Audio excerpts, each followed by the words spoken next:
Here's a piece of trivia that perfectly captures the irony of the Yakuza. The name itself comes from a losing hand in an old Japanese card game. Fitting for the story we're telling today about the Yamaguchi-gumi, Japan's largest and most infamous criminal empire. Founded in Kobe back in 1915, this organization has operated in the shadows of Japanese society for over a century.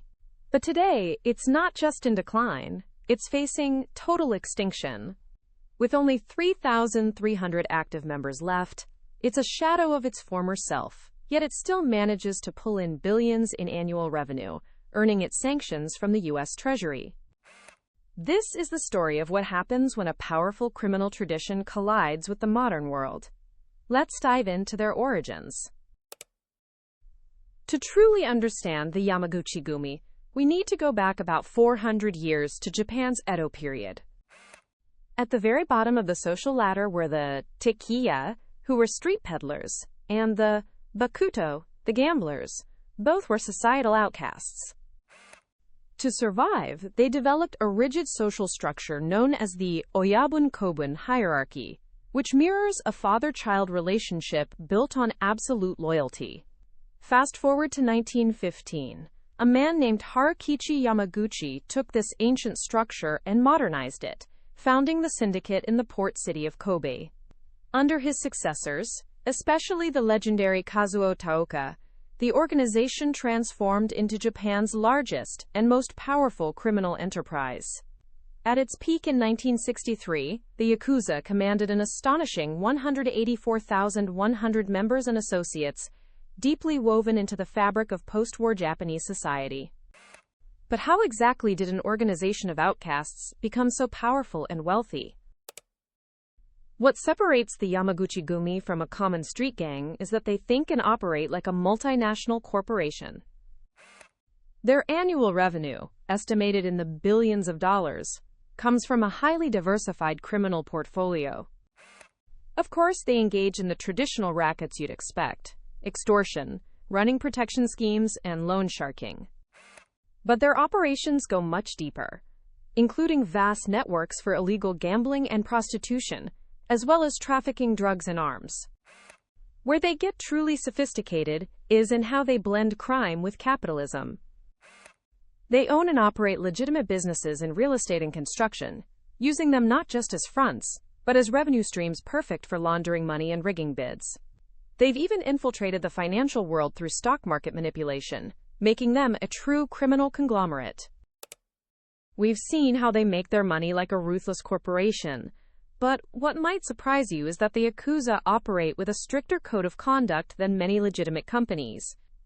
At its core is jingi, a code of justice and duty that every member must live by. When you join, you enter a pseudo-family under the oyabun-kobun system, pledging absolute, unquestioning loyalty to your father boss. This commitment is sealed with rituals, like yubitsuma, where a member who fails must amputate the tip of their own finger as a profound apology.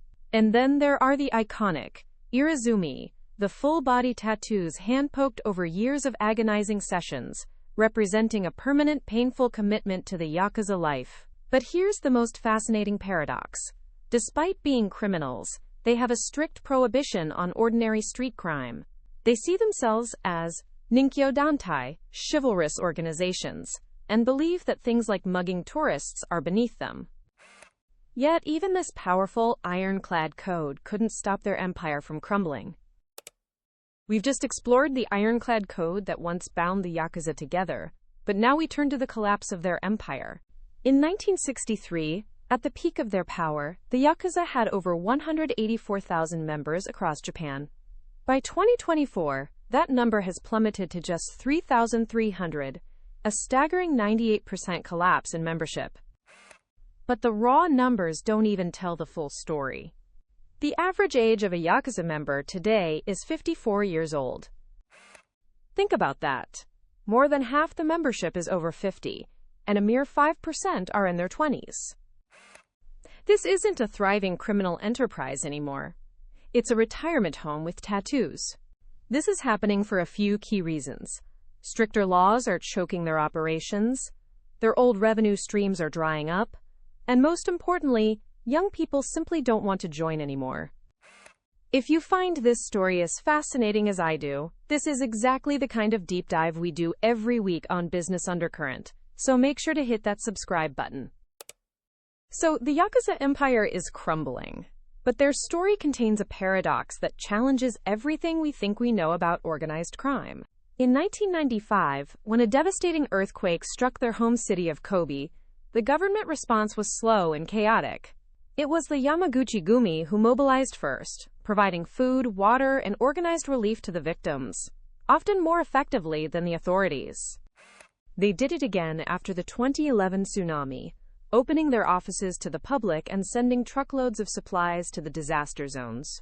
This creates a difficult question. How can a violent criminal organization also be a force for humanitarian good? Internally, however, they've been at war since a major split in 2015 created a rival faction and led to a decade of violence.